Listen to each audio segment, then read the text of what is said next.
আসসালামু আলাইকুম, আশা করি তোমরা সবাই ভালো আছো। আজকে আমি আর্টিকেলের আরেকটা ক্লাস নিয়ে এসেছি তোমাদের সামনে। এটা অনেক গুরুত্বপূর্ণ, কারণ আজকে যে টপিকটা পড়াবো আর্টিকেলের, সেটা থেকে বোর্ডে প্রায় কোশ্চেন থাকে। তো দেখো, এখানে 5টা সেন্টেন্স আমি লিখেছি এবং আমি যে হেডলাইন দিয়েছি যে অবশ্যই আজকে আমি কি কমন নাউনের আগে যে আর্টিকেলগুলো বসে সেগুলো নিয়ে আলোচনা করব। তো দেখো, 5টা sentence. Cow is a domestic animal. দেখো, এই সেন্টেন্সটা কিন্তু আমরা সেই ছোটবেলা থেকে পড়ে আসতেছি, গরুর রচনা। তো যখন আমরা ইংরেজিতে লিখি, দেখো আমি একই সেন্টেন্স একটু এদিক ওইদিক করে লিখেছি। তো এইখানে অনেকে কনফিউজড হয়ে যায় যে আমি কোন আর্টিকেল ইউজ করব। তো সেই কনফিউশনটা আজকে আমি দূর করে দিব। দেখো, cow is a domestic animal, A cow is a domestic animal, the cow is a domestic animal, cows are domestic animals, the cows are domestic animals। একটা সেন্টেন্সেরই 5টা ভার্সন আমি লিখেছি। তো কোনটা ঠিক এবং কোনটা ভুল, কেন ভুল, তো আমরা পরীক্ষা হলে কোনটা লিখব, এটা হলো আমার আজকের লক্ষ্য তোমাদেরকে বোঝানো।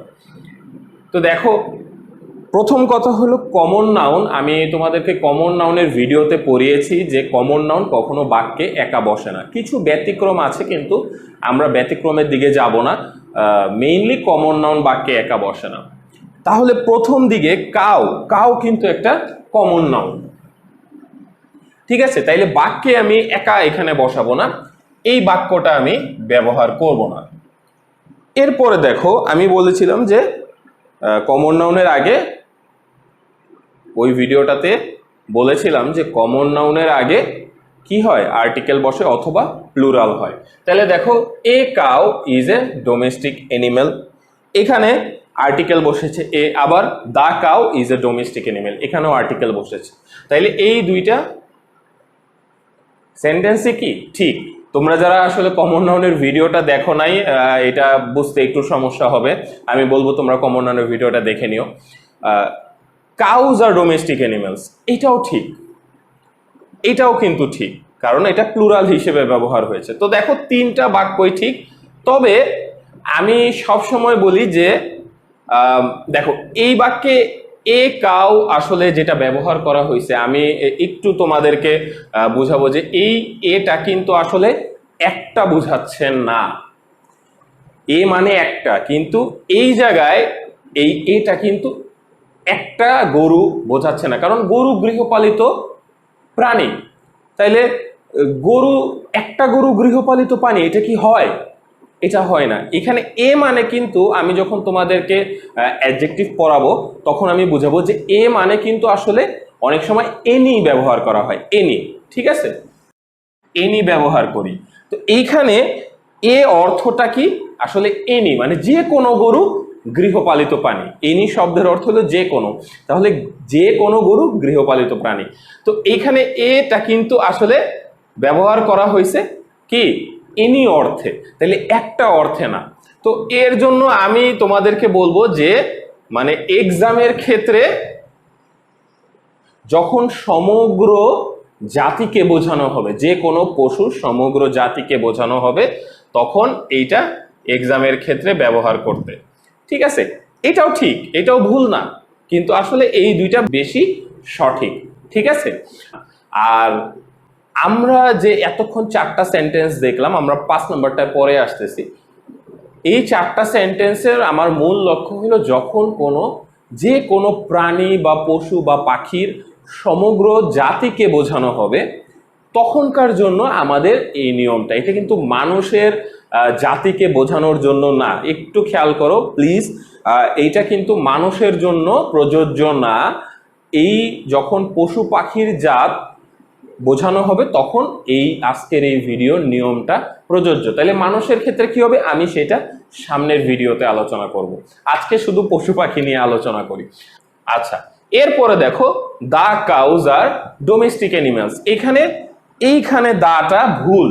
ভুল বলতে, যদি তুমি সম্পূর্ণ জাতিকে বোঝানোর চেষ্টা করো একটা গরুর বা যে কোনো প্রাণীর সম্পূর্ণ জাতিকে, তখন প্লুরাল হয়ে গেলে এইখানে আর দা হবে না, এটা মাথায় রেখো।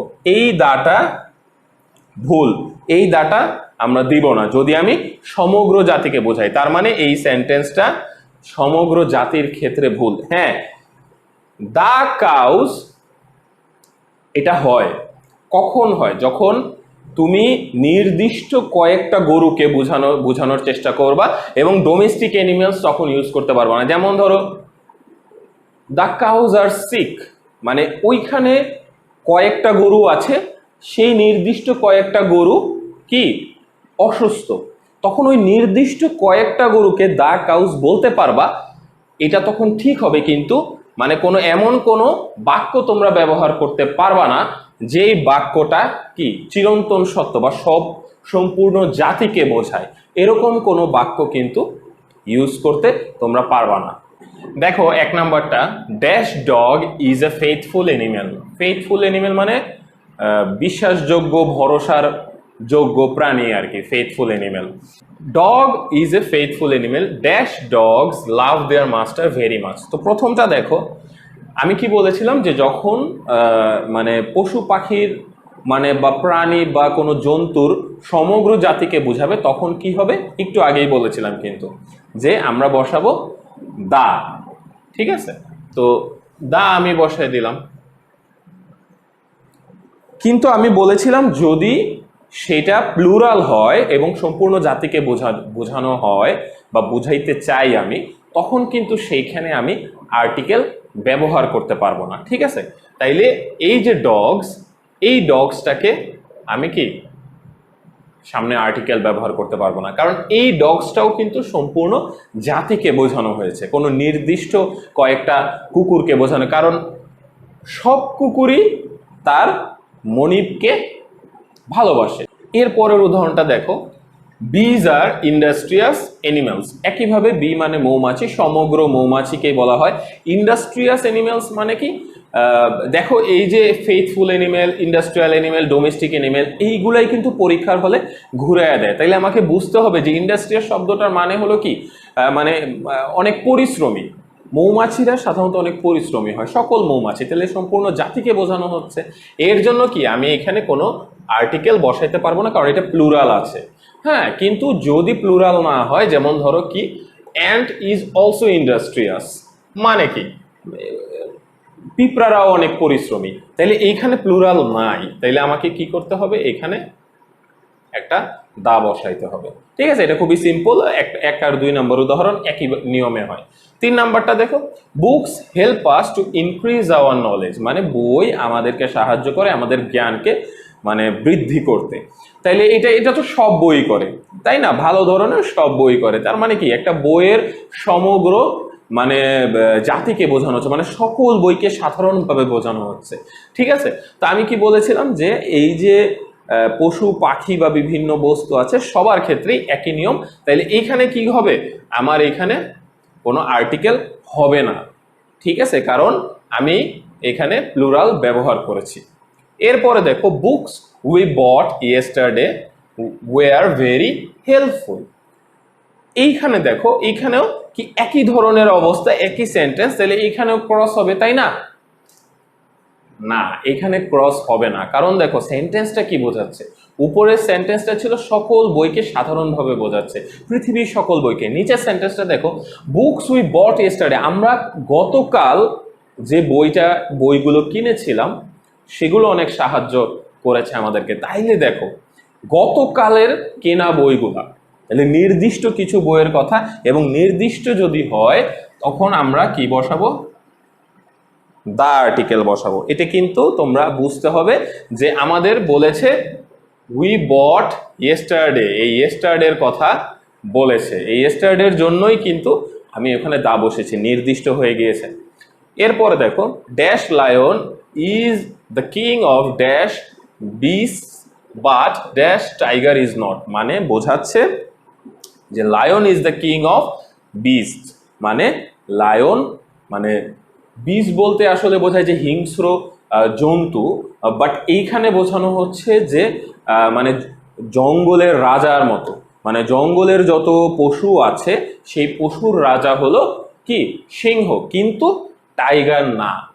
এটাই এই সেন্টেন্সের মূল অর্থ। তো দেখো, lion is the king of beast, এটা পরে আসতেছি। লায়নে আসো, যে লায়ন তার মানে কি, লায়ন কি সকল সিংহকেই বলা হচ্ছে, এখানে কোনো নির্দিষ্ট সিংহকে বলা হচ্ছে না, একটা জাতি বোঝাচ্ছে। এবং সিঙ্গুলার যদি হয় তাহলে সেটা কি হবে, the the lion is the king of dash beast. এখন এই যে বিস্ট কথাটা বলা হয়েছে, এটাও কিন্তু সকল জন্তুকে বোঝানো হয়েছে, ঠিক আছে, এটা নির্দিষ্ট কোনো জন্তুকে, সকল জন্তুদের মধ্যে লায়ন রাজা। তাইলে এই যে সকল জন্তুকে সাধারণভাবে বুঝাইছে, একটা জাতিকে বুঝাইছে, এর জন্য কি হবে এখানে ক্রস, কারণ এখানে কি, এখানে প্লুরাল আছে, আমাদের এই জিনিসটা খেয়াল করতে হবে, বিস্ট নাই, বিস্ট আছে, প্লুরাল আছে, এর জন্য এখানে নো আর্টিকেল হবে, ঠিক আছে। এরপরে দেখো but dash tiger is not, ঠিক একইভাবে এখানে আমরা বসায় দিব দ্য টাইগার ইজ নট, কারণ এই টাইগার বলতে সব টাইগারকে বোঝানো হচ্ছে এবং সিঙ্গুলার। তারপরে দেখো dash lions of our national zoo are dying day by day, আমাদের জাতীয় যে চিড়িয়াখানা আছে এগুলোর মধ্যে যে লায়ন আছে এরা ডে বাই ডে প্রতিনিয়ত মারা যাচ্ছে।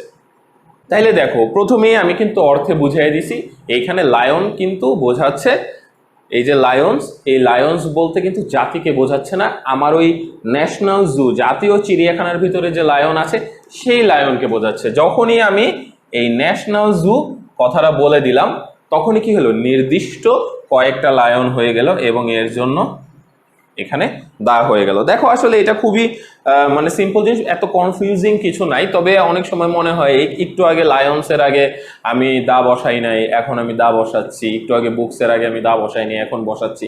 বাট আমার কথাগুলো তোমরা একটু পজ করে শুনে নোট করো, বাংলাটা লেখো। আমি বাংলাটা এখানে লিখতে পারতেছি না, আমি মুখে বলতেছি, এর জন্য তোমাদের একটু কনফিউজিং মনে হইতে পারে, কিন্তু এত কিছু আসলে বাংলা এখানে লেখা সম্ভব না। আমি মুখে বলতেছি, তোমরা ভিডিওটা পজ করে করে তোমরা নোট করো, তাইলে তোমরা খুব ইজিলি বুঝতে পারবা, এটা এত কঠিন কিছু না।